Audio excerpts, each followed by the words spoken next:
Esta é a quinta apresentação da série Verdade Revelada. Hoje, a lei de Deus e o sábado. Há muitos religiosos que dizem que a lei está abolida, que estamos debaixo da graça e que já passou.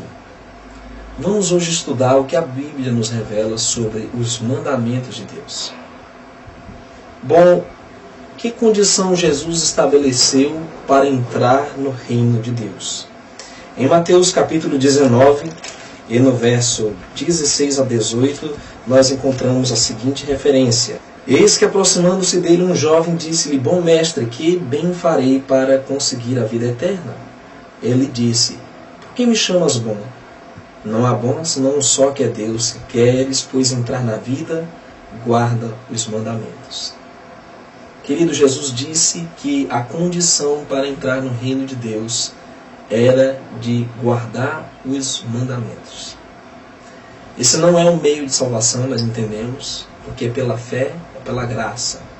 No entanto, esta também é uma condição sem a qual ninguém poderá entrar no reino do céu. Vamos entender melhor.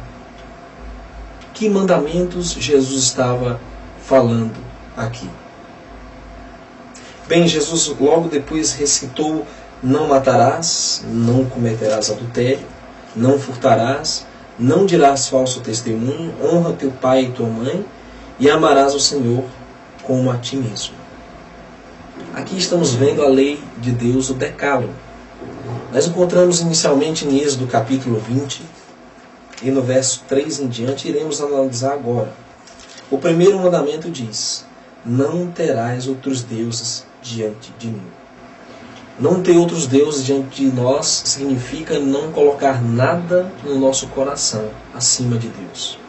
O trono da nossa vida deve estar unicamente, exclusivamente ocupado por Deus. O segundo mandamento diz: não farás para ti imagem de escultura, nem alguma semelhança do que há em cima nos céus, nem embaixo na terra, nem nas águas debaixo da terra.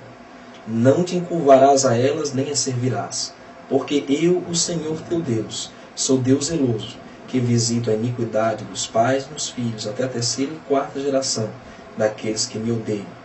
E faço misericórdia a milhares dos que me amam, e aos que guardam os meus mandamentos. O segundo mandamento diz para não fazer imagem de escultura. E não se curvar perante elas para adorar, de nada que está nem no céu, nem na terra, nem debaixo da terra. Querido, a idolatria é abominável por Deus. Deus não tolera a adoração de imagens, de santos, ou seja, de que outro ídolo for. E esse mandamento é um mandamento tão real hoje como sempre foi em toda a época. O terceiro mandamento diz: não tomarás o nome do Senhor teu Deus em vão, porque o Senhor não terá por inocente o que tomar o seu nome em vão. Não tomar o nome de Deus em vão implica reverenciar e realmente ter todo o cuidado ao proferir o nome de Deus. Nos antigos escritos, e os escritores da Bíblia tinham uma caneta exclusiva para escrever o nome de Deus. O nome de Deus é santo, é sagrado. Não posso usar gratuitamente por qualquer motivo. Tenho que honrar o nome de Deus. O quarto mandamento diz: lembra-te do dia do sábado para o santificar. 6 dias trabalharás e farás toda a tua obra, mas o 7º dia é o sábado do Senhor teu Deus. Não farás nenhuma obra, nem tu, nem teu filho, nem tua filha, nem o teu servo, nem o teu estrangeiro, nem o teu animal, que está dentro das tuas portas. Porque em 6 dias fez o Senhor os céus e a terra, o mar e tudo que neles há. E ao 7º dia descansou. Portanto, abençoou o Senhor o dia do sábado e o santificou.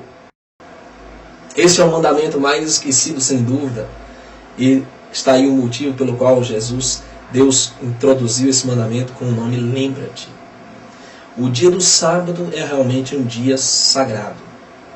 A Bíblia fala que o 7º dia é o sábado do Senhor teu Deus. Nesse dia não farás nenhum trabalho. É um dia de descanso. É um dia em que Deus deu o exemplo de descanso em Gênesis 2, 2 e 3, quando ele terminou sua obra. Ao 6º dia descansou no 7º dia. Ele não só descansou como também abençoou. Tem uma bênção aí. A Bíblia diz que o sábado foi feito por causa do homem, não o homem por causa do sábado. Então o sábado é um benefício para o homem, não é um fardo. E ainda, além de descansar e abençoar, Deus também santificou, ou seja, Ele separou esse dia para um propósito especial. E esse propósito é o dia de adorarmos e louvarmos o Criador. É o dia em que você reúne a família. É o dia em que você medita nas coisas espirituais, na natureza. É o dia em que fazemos apenas obras de caridade, em que ministramos salvação, em que ministramos a beneficência ao próximo. Em Lucas 4,16 a Bíblia fala qual era o costume de Jesus Cristo. Aqui lemos: E chegando a Nazaré, onde fora criado, entrou num dia de sábado, segundo o seu costume, na sinagoga, e levantou-se para ler. O costume de Jesus era ir à igreja, à sinagoga, e lá ele lia a Escritura. E todos os sábados Jesus tinha esse costume. Jesus também mencionou aos seus discípulos que cuidassem de santificar apenas um dia. Em Mateus 24, verso 20, lemos: E orai para que a vossa fuga não aconteça no inverno, nem no sábado. Jesus se referia em Mateus 24 à destruição de Jerusalém, quando eles eram atacados pelos inimigos para que eles não profanassem o dia sagrado de descanso. Mesmo depois de sua morte, Jesus lembrou os discípulos do seu dever sagrado de santificar o sétimo dia, o sábado. Ainda depois da sua morte, os seus discípulos continuaram descansando no dia sábado. Nós lemos no livro de Atos, capítulo 13, e no verso de número 42, E saídos os judeus da sinagoga, os gentios rogaram que no sábado seguinte eles fossem ditas as mesmas coisas. O costume de Paulo e os apóstolos era pregar no dia de sábado. E não eram os judeus que lhe pediam para repetir as coisas no sábado, eram os gentios, pessoas como eu e você, estrangeiros da comunidade de Israel. Bem, ainda no livro de Atos, capítulo 16, no verso 13, diz: E no dia do sábado saímos fora das portas, para a beira do rio, onde se costumava fazer a oração, e assentando-nos falamos às mulheres que ali se juntavam. Estamos falando aqui da visita de Paulo, e ele queria pregar às mulheres daquela cidade. Elas eram gentílicas. E no dia de sábado eles iam para o rio orar, como era o costume deles. Você está vendo que a Bíblia só fala no sétimo dia, mesmo depois da morte do Salvador? Vamos então ao livro de Atos, capítulo 18, o costume do apóstolo Paulo. Quando ele costumava trabalhar e quando ele costumava descansar ou evangelizar. Em Atos 18 diz: E depois disto partiu Paulo de Atenas e chegou a Corinto. E achando um certo judeu por nome Áquila, natural do Ponto, que havia pouco tinha vindo da Itália, e Priscila sua mulher, pois Cláudio tinha mandado que todos os judeus saíssem de Roma, ajuntou-se com eles. E como era do mesmo ofício, ficou com eles, e trabalhava, pois tinha por ofício fazer tendas. E todos os sábados escutava na sinagoga e convencia judeus e gregos. Veja, o costume de Paulo era trabalhar no domingo com Priscila e Áquila, trabalhar na segunda, na terça, na quarta, na quinta, na sexta, mas no sétimo dia ele ia convencer judeus e gregos que Jesus era o Salvador, o Messias. Mais uma vez a Bíblia reitera que os discípulos descansavam no sétimo dia, o sábado.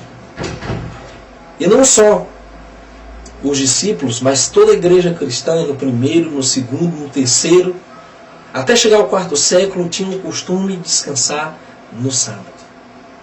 Se lemos a enciclopédia, lá diz que os cristãos ainda mantinham um costume de descansar no dia do sábado, até que o imperador Constantino promoveu o descanso dominical no lugar do sabático. Bem, querido, estamos entendidos que o quarto mandamento continua no Novo Testamento. Vamos agora analisar o quinto mandamento. Honra teu pai e a tua mãe, para que te prolongue os teus dias sobre a terra, que o Senhor teu Deus te dá. Honrar pai e mãe significa respeitar, obedecer e cuidar na sua velhice. Até a última hora da vida de Jesus, ele dedicou seu cuidado à sua mãe, quando disse para João: homem, contempla tua mãe, mulher, contempla teu filho. Assim, nós não podemos abandonar os pais na sua velhice, temos que cuidar. O 6º mandamento diz: não matarás. Não matar implica não tirar a vida ou diminuí-la de qualquer maneira. Fazendo coisas prejudiciais à saúde, como beber, fumar, se prostituir, são formas de matar. E Deus deseja a preservação da vida. O 7º mandamento diz: não adulterarás. Não adulterar implica modificar o plano original de Deus para a família. Quando Deus criou o mundo, Deus criou um homem e uma mulher, um casal que formou ali a primeira família. Tudo fora desse plano é um adultério. O jovem e a jovem que praticam sexo estão adulterando. Homem com homem, mulher com mulher é um adultério do plano original de Deus. Homem casado ou mulher casada que se deita com outro, que não é o seu legítimo esposo, está em adultério. Assim, Deus, para preservar a família, instituiu esse mandamento. O 8º mandamento diz: não furtarás.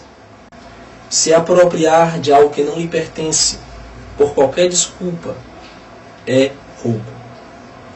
Deus defende que o homem preserve o que é seu e preserve também o que é dos outros. Não se pode tomar, não se pode usar de maneiras para se apropriar, e isso é um mandamento de Deus.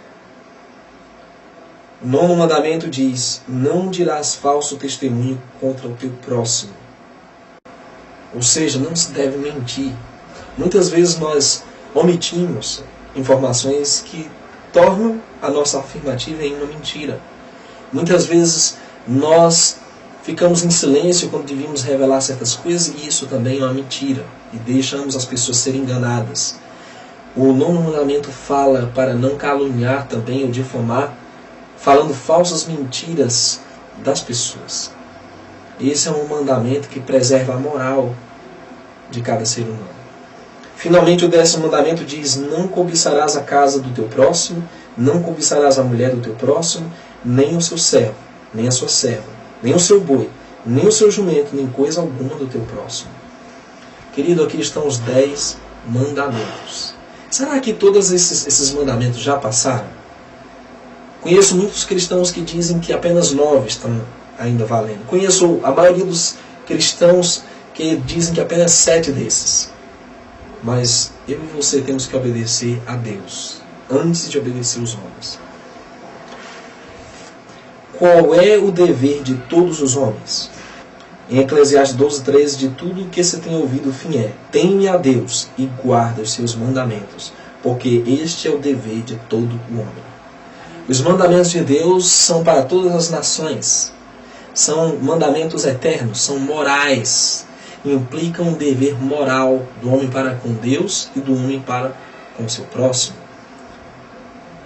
Este é o amor a Deus e o amor ao próximo. Quem ama a Deus não vai ter outros deuses, não vai praticar idolatria, não vai tomar o nome de Deus em vão, vai lembrar do dia que ele deixou, que é o 7º dia, o sábado.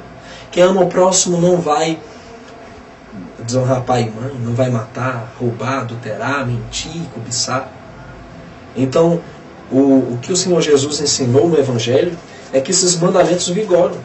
Em Mateus capítulo 5, nós lemos o seguinte: não cuideis que vim destruir a lei e os profetas, não vim abrogar, mas cumprir. Porque em verdade vos digo que até que o céu e a terra passem, nem um jota um tio se omitirá da lei, sem que tudo seja cumprido. Pois qualquer que violar um destes mandamentos, por menor que seja, e assim ensinar aos homens, será chamado menor no reino dos céus. Aquele, porém, que os cumprir e ensinar, será chamado grande no reino dos céus. Então, querido, Jesus não anulou nada. Jesus não aboliu a lei. Pelo contrário, ele deixou um exemplo para nós de como obedecer os mandamentos do Pai. Quando lemos Mateus 22, verso 40 diz: destes 2 mandamentos dependem toda a lei e os profetas. Então, a lei está ligada ao amor a Deus e ao amor ao próximo. O apóstolo Paulo diz que isso é o resumo dos 10 mandamentos e não a substituição deles em Romanos capítulo 13. Quem será justificado diante de Deus? Em Romanos 2, verso 13, diz que pessoas serão justificadas diante de Deus. Porque os que ouvem a lei não são justos diante de Deus, mas os que praticam a lei hão de ser justificados. Portanto, não adianta só ouvir, eu tenho que praticar. E quando eu obedeço a Deus por amor, eu estou cumprindo todos os mandamentos de Deus.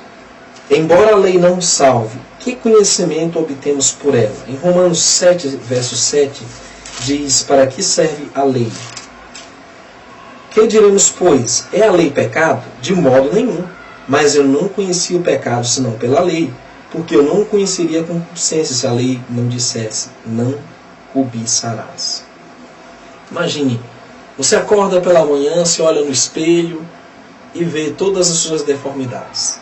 Se você quebrar o espelho, vai adiantar alguma coisa? Vai modificar a sua realidade? Não. Então a lei funciona como um espelho, ela revela a nossa real situação para que nós busquemos o Salvador e, mediante a graça dele, sejamos transformados. Por outro lado, a obediência aos mandamentos de Deus só é possível quando nós temos o amor de Deus no coração, quando ele nos dá o poder para isso. A Bíblia diz que este é o amor de Deus, que guardemos seus mandamentos não são penosos. 1 João 5, verso 3. Querido, temos que entender que Deus só levará para o céu os obedientes. Não adianta dizer Senhor, Senhor para entrar no reino do céu, mas temos que fazer a vontade do nosso Pai que está nos céus. Jesus falou algo muito impressionante sobre a obediência dos seus mandamentos. Ele diz em São João capítulo 15 e no verso 10 o seguinte: se guardardes os meus mandamentos, permanecereis no meu amor, do mesmo modo que eu tenho guardado os mandamentos do meu Pai e permaneço no seu amor. Permanecer no amor de Cristo implica permanecer em obediência, permanecer nos mandamentos de Deus. Quando nós temos amor por Deus, amor no coração pelo próximo, nós vamos obedecer a tudo que Deus nos pede. Por outro lado, a Bíblia fala algo muito triste sobre aqueles que rejeitam os mandamentos do Senhor. Em Provérbios 28, verso 9, lemos o seguinte: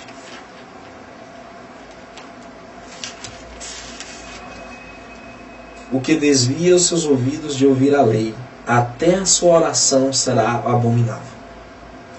Digamos, você rouba um carro e o carro não pega na partida e você então pede a Deus que a ajude a fugir. Deus pode atender essa oração? É impossível, senão Deus estaria compactuando com o pecado. Assim, aqueles que rejeitam a lei de Deus, Deus não os ouve. Ainda lemos em 1 João 2, verso 4, que Deus diz sobre aqueles que dizem que o conhecem, mas não guardam seus mandamentos. Assim temos aquele que diz, eu conheço, e não guarda os seus mandamentos, é mentiroso, e nele não está a verdade. Querido ouvinte, que você possa ter capturado a visão do plano de Deus para a sua vida, a vontade de Deus. E o melhor caminho é obedecer àquilo que Deus nos pede. Vamos orar.